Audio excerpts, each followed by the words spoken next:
लेकिन कायम रखना है। बहुत अफसोस के साथ कराची का कोई पुरसाने हाल नहीं है, ना गवर्नमेंट देख रही है, ना सिंध गवर्नमेंट। अच्छा, नाकाबिले रिहाइश आप कह रही हैं, किस पॉइंट ऑफ व्यू से? देखो, एक होता है कि हालात। अस्सलाम वालेकुम, नमस्ते, सत श्री अकाल, कैसे हैं आप लोग? उम्मीद करती हूँ ठीक होंगे, खुश होंगे। मैं हूँ हसीका अली और मेरे साथ हैं तारिक नियाजी। अस्सलाम वालेकुम, नमस्ते, सत श्री अकाल। उम्मीद करता हूँ ठीक होंगे, खुश होंगे। दोस्तों जहाँ रहें खुश रहें, माँ बाप का ख्याल रखें, बस और कुछ और किसी का ख्याल नहीं रखना। दोस्तों आज की हमारी वीडियो है बैंगलोर रेलवे पे। अच्छा, ये रेलवे की सबसे ज़्यादा ख़ास बात ये है कि ये फुल एसी है। ज़बरदस्त। ठीक है। अच्छा, कुछ होते हैं कि डिपार्ट्स होते हैं, ए क्लास, बी क्लास, सी क्लास, तो ये टोटल ये क्लास रेल मेट्रो है। तो स्टार्ट करते हैं अपनी वीडियो को। बहुत हैरान कौन वीडियो होने वाली है क्योंकि हमने नहीं देखा ऐसा कोई रेलवे से पहले। तो स्टार्ट करते हैं अपनी वीडियो को, लेट्स स्टार्ट। ओके गाइस, तो वीडियो का टाइटल है modern railway station Bangalore AC railway terminal. और अब आपको एक ऐसी जगह की तस्वीर दिखाते हैं जहां पर टर्मिनल आपका है। भी जाने का मन करेगा। ये तस्वीर एयरपोर्ट के बाहर से दिखने में तो बहुत सुंदर लगती है, चमक दमक, और ऐसा लाउंज आप देख रहे हैं, सब कुछ हमेशा चमकता रहता है। सोचिए अगर एयरपोर्ट के तरह रेलवे स्टेशंस भी हों तो फिर क्या। जी हाँ, ऐसा मुमकिन हो गया है। देश में एक ऐसा शहर है जहां पर एयरपोर्ट की तरह सेंट्रलाइज्ड एसी वाला रेलवे स्टेशन बनाया गया। रेलवे स्टेशन फुल एसी, कमाल है।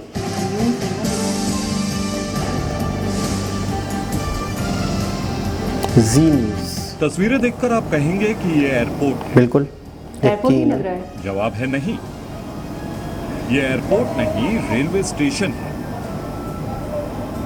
ये देश का पहला सेंट्रलाइज्ड एसी रेलवे टर्मिनल है, जहां पर एयरपोर्ट जैसी आधुनिक सुविधाएं हैं, जहां एयरपोर्ट की तरह आरामदायक लाउंज है, यात्रियों के लिए बेहतरीन सीटों वाले वेटिंग हॉल है।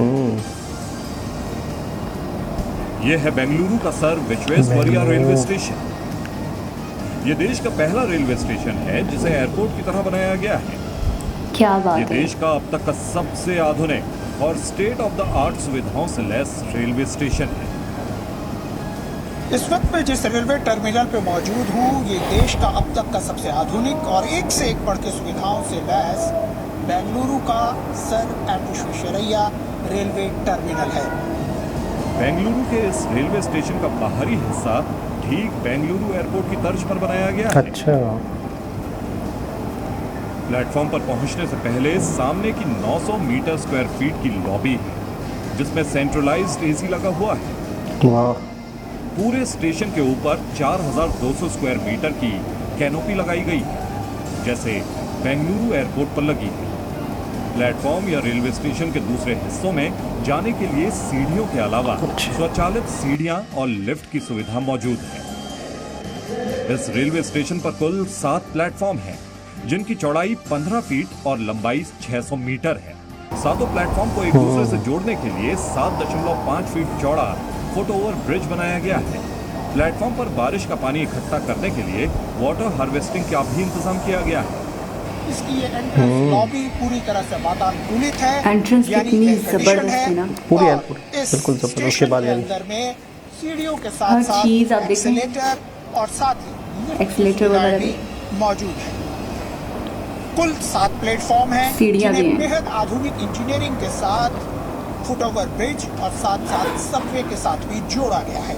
ज़बरदस्त। स्टेशन के आसपास की खूबसूरती का पूरा ख्याल रखा गया है और ठीक स्टेशन के सामने में 250 4 पहिया वाहन और 900 के आसपास 2 पहिया वाहन की पार्किंग की व्यवस्था भी की गई है। अच्छा। पार्किंग भी है। प्लेटफॉर्म के दोनों Four ओर wheeler। अंडरग्राउंड बाइक्स के सबवे लिए। का भी निर्माण किया गया है।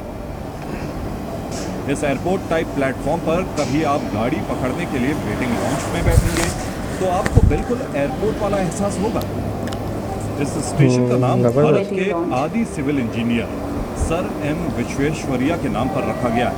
इस रेलवे स्टेशन को बनाने की मंजूरी 2015-2016 में मिली थी।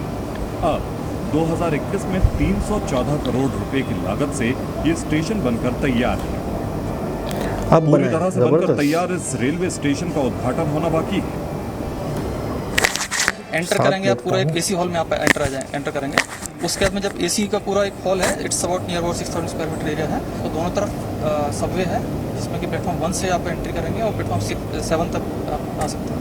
ये एक अच्छा एक और आधुनिक स्टेशन माना जाएगा, और मतलब मैं कहूँगा कि ये एक अपने आप में एक पहला स्टेशन होगा जो कि इतनी सारी सुविधाओं से युक्त है। अगले कुछ दिनों में प्रधानमंत्री नरेंद्र मोदी इस वर्ल्ड क्लास रेलवे स्टेशन को राष्ट्र को समर्पित करेंगे। जयपाल अच्छा। शर्मा, जी मीडिया, बेंगलुरु। ज़बरदस्त।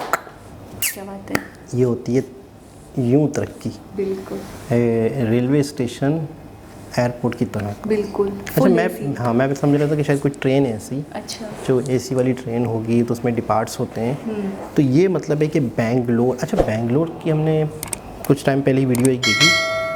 मैं बेंगलोर सिटी से ही बहुत मुतासिर हूँ। बिल्कुल। मतलब मैंने बहुत सारे सिटीज़ देखे हैं, सूरत सिटी भी है बहुत ज़बरदस्त, हर सिटी, दिल्ली अपनी मेट्रो, जगह, बिल्कुल। लेकिन बेंगलोर सिटी बहुत ही ज़्यादा मतलब खूबसूरत तरीन बिल्डिंग्स, शीशे ग्लासेस वाली बिल्डिंग, बहुत ही अजीब सी इमारतें, यूनिक किस्म की इमारतें, उनके शेप्स वगैरह खूबसूरती। Designs। हाँ यानी कि बहुत ही यूनिक किस्म का एक बहुत सिटी लगा unique था। city है वो। अच्छा वही रवायत बरकरार रखते हुए इन्होंने अपने रेलवे स्टेशन को भी, उस सिटी के रेलवे स्टेशन को भी ऐसा ही बना अच्छा, दिया ये पहला रेलवे स्टेशन है ऐसा? इंडिया का, इंडिया का, जो बिल्कुल। इस तरह से एयरपोर्ट की लुक की तरह का है और ऐसा लगे, इतना अच्छा है ऐसा। और प्रॉपर एयरपोर्ट पे ऐसे ही इंटर होते हैं, बाकायदा दरवाजे खुलते हैं, वेटिंग एरिया आपने देखा कितना प्रॉपर। नीट एंड क्लीन और कितना साफ सुथरा। और ये रेलवे अच्छा। स्टेशन है, मतलब अगर ये वीडियोस किसी अक्ल को, दंग रह जाएगी। मैं तो स्टार्टिंग में समझ रही थी एयरपोर्ट है है ना, हाँ। अगर ये वीडियोस किसी को दिखाई जाए और से कहा जाए कि ये फलाना एयरपोर्ट है तो मानेगा मान कोई लेगा नहीं, और अगर किसी को कहा जाए कि ये रेलवे स्टेशन है वो नहीं मानेगा। नहीं मानेगा, एग्जैक्टली। कमाल कमाल कमाल। ये होता है अपने आवाम को अच्छे से अच्छी सहूलतें देना। अगर आवाम से टैक्स लिए जा रहे हैं, या आवाम से अगर उन किसी भी मद में किसी भी चीज़ में गवर्नमेंट उनसे टैक्स लेती है, तो उसके लिए आवाम के लिए खिदमत करे, आवाम के लिए सहूलतें पैदा करें, आसानियाँ पैदा करें, और फिर आवाम के ऊपर भी लगाए। और फिर ये पूरी दुनिया में एक किसी कंट्री की इमेज होती है, किसी कंट्री का इम्पैक्ट होता है, और अच्छा इम्पैक्ट पड़ना चाहिए। अच्छा इम्पैक्ट होगा तो दुनिया आएगी यहाँ पर, बिजनेस करेगी, आपका मुल्क मज़ीद ग्रो करेगा। ज़बरदस्त। अच्छा, कल से एक न्यूज़ बहुत ज़्यादा मतलब वायरल हुई है कराची के हवाले से, आपने देखी थी? किस हवाले से? नाकाबिले रिहाइश सिटी के अंदर शामिल हो चुका है कराची। तो अच्छा मतलब इस तरीके से भी होता है कि मतलब अगर आप बद पे बदतर हो रहे हो ना, तो फिर आपको इस तरीके से ही। मैंने एक आपको अक्सर मुझे वीडियो, इतना अफसोस हुआ कि मैं आपको बता नहीं सकती। मैंने एक वीडियो में या 2-3 वीडियो में कहा था कि अगर कोई सिटी बहुत ज़्यादा तरक्की करे, कराची बहुत ज़्यादा तरक्की याफ्ता है, यानी कि यहाँ पर बिज़नेस के मौके बहुत हैं। अच्छा फिर उसका बिज़नेस के मौके ज़्यादा हैं, ये तो अच्छी बात है, लेकिन इसका नुकसान भी है। पूरे कंट्री से लोग उस तरफ चिपकते हैं, शहद की तरफ मक्खियों की तरह चिपकते हैं। अच्छा फिर क्या होता है, उस शहर पे लोड पड़ता है, उस शहर पे लोड पड़ता है तो चीज़ें, सारी सहूलतें कम होना शुरू हो जाती हैं। जब कम होती हैं तो जिनको जो सहूलतें मिल रही होती हैं वो भी तकलीफ़ में आते हैं। बिल्कुल। यानी कि एक शहर, जिस शहर से लोगों को फ़ायदा होना होता है, जब बहुत ही ज़्यादा तरक्की उस शहर में होती है, तो जितनी ज़्यादा आबादी उस शहर की बढ़ती है ज़रूरियात के लिए, रिज़्क के लिए, कारोबार के लिए, तो वो शहर, तो वो शहर आगे बढ़ने के बजाय पीछे होता है। लेकिन उसका हल है, उसका हल है कि आपको बहुत बड़े बड़े प्रोजेक्ट्स शुरू करने पड़ते हैं। बिल्कुल, उस सिटी के लिए अगर आपने उस शहर से मज़ीद कमाना है या उस शहर को कायम रखना है। बहुत अफसोस के साथ कराची का कोई पुरसाने हाल नहीं है, ना गवर्नमेंट देख रही है, ना सिंध गवर्नमेंट। अच्छा नाकाबिले रिहाइश आप कह रही हैं, किस पॉइंट ऑफ व्यू से? देखो एक होता है कि हालात, दहशतगर्दी या जानो माल की हिफाजत नहीं है। बिल्कुल। अच्छा एक है कि वहाँ पर मतलब है कि कुछ भी नहीं है, अब बिल्कुल कुछ भी नहीं है, कोई फैसिलिटी नहीं है। नाकाबिले मतलब रिहाइश ऐसे एक मतलब ट्रैफिक का मसला वहाँ है, पॉल्यूशन का मसला वहाँ है, पानी का मसला वहाँ है, रोड्स का इशू वहाँ है। मैंने सुना था कि पानी, कराची का पानी जो है ना, कराची को शायद 13,000 गैलन या इस तरह से कुछ था, 13 लाख गैलन, 13% में से सिर्फ कराची की इंतज़ामिया के पास 4% है। यानी कि 13 लाख या 13 करोड़ या गैलन कुछ की ज़रूरत है कराची की। ठीक। लेकिन यहाँ के वापडा के पास, वाटर सीवेज के पास सिर्फ और सिर्फ वापडा के पास सिर्फ 4% है बस। बताएं। तो उसको कराची में डिवाइड करना मुश्किल हो रहा है। और आप यकीन करें जगह जगह एहतजाज देखने को मिलते हैं। पानी, पीने का पानी कराची में हर बंदे को अवेल नहीं है। और उसके बदले में क्या हो रहा है पता है? उसके बदले में जितना पानी है उसके साथ भी क्या हो रहा है पता है? बिकता है। बाकायदा टैंकर माफिया होते हैं। वो बाकायदा टैंकर्स कराची का पानी, कराची को जो जाता है वो कराची में जाने के बजाय टैंकर वालों को बेचा जाता है। वो टैंकर वाले कराची में लोगों को वो पानी बेचते हैं। हमारी चीज़ हमें बिक रही है। बीच में जो लोग होते हैं हमारे, जो ऊपर बैठे होते हैं, जो उस चीज़ के हेड होते हैं, वो मिले हुए होते हैं जिन्हें रोकथाम करनी चाहिए। वही कोई पानी एक ऐसी ज़रूरत है जिसके बगैर गुजारा नहीं। पानी वगैरह बहुत सारी ऐसी बातें हैं। लेकिन ये जो चीज़ है शहरों का तरक्की करना, तो आपको शहरों में लोगों को सहूलतें बढ़ानी होंगी।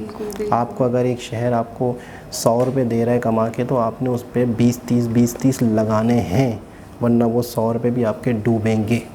और ये कराची के लिए बहुत ख़तरनाक बात है आगे चल के हमारे यहाँ। अच्छा, मज़े की बात है ना कि इनको तो फ़र्क ही नहीं पड़ता ना हुक्मरानों को। ये तो आज हैं, कल दूसरा है, कल तीसरा है। वो कमाते हैं लेकिन लगाते हैं। इनकी आने वाली नस्लें कहाँ हैं? लंदन में, तो फिर यूके में। बिल्कुल ऐसा ही है। और रहना जिसने है मुतवस्सित तबके ने, गरीब आवाम ने, वो पिसती जा रही है। खुदकुशियाँ, अपने आप को मार डालना। रोज़ वो पिछले ईद पे जो छोटा सा एक वाक़या हुआ था, भाई वाक़या बहुत बड़ा था कि एक शख्स ने, मैं कभी भी भूल नहीं सकूँगा कि बच्चों ने ईद के कपड़े मांगे तो उन्होंने खुदकुशी कर दी, बच्चों को मार डाला। खुद भी तो सुसाइड कर लिया था शायद, लेकिन बच्चों को कर लिया था। मतलब इससे बुरी हालत क्या होगी बदतरीन कि यार बच्चों को ईद के कपड़े देने के लिए बंदे के पास पैसे ना हो। और आपको पता है जब से ये लॉकडाउन या जब से ये हुआ है तो उसमें लोग कारोबार करने के लिए बड़े परेशान हैं। कारोबार कर नहीं पा रहे, मार्केट्स बंद है, चीज़ें अवेल नहीं हैं, बहुत तकलीफ़ में हैं। अच्छा, आप उस बाप की फीलिंग्स को ज़रा फील करें कि क्या गुजरी होगी। बिल्कुल कितनी बेबसी में होगा वो, कि कहाँ से कैसे तसव्वुर भी नहीं कर सकते। मतलब जीने से उससे मरना बेहतर लगा। दोस्तों, दोबारा किसी और वीडियो के साथ आपसे मुलाकात होगी। हमारी बातें तो जब हम शुरू होते हैं तो टाइम का तो अंदाज़ा नहीं होता, तो इसके लिए पहले से पेशगी माज़रत। तो रस निकल जाते हैं, दिल में भड़ास होती है। दोबारा किसी और वीडियो के साथ आपसे मुलाकात होगी। जब तक के लिए अल्लाह हाफ़िज़।